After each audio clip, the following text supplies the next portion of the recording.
बिस्मिल्लाहिर्रहमानिर्रहीम। अस्सलामुअलैकुम वरहमतुल्लाहि वबरकातुहू। दोस्तों, अगर आप हमारे चैनल पर नए हैं तो प्लीज़ चैनल को सब्सक्राइब करना मत भूलें। ख्वाब में बाजू देखना। हज़रत इब्ने सीरीन रहमतुल्लाह अलैह ने फरमाया है कि ख्वाब में बाजू भाई या फ़र्जंद या एतबार वाला दोस्त या शरीक है।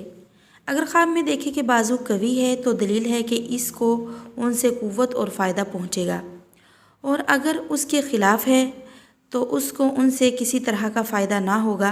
और अगर देखे कि उसका बाजू गिर पड़ा है या किसी ने काटा है तो दलील है कि उसका भाई या दोस्त या शरीक हयात उससे रहलत करेगा, यानी उससे जुदाई करेगा।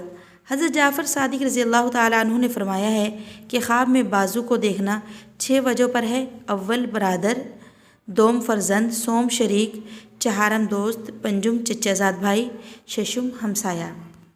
दोस्तों, अगर आपको ख्वाब की ताबीर अच्छी लगी है तो प्लीज़ चैनल को सब्सक्राइब लाजमी कीजिए।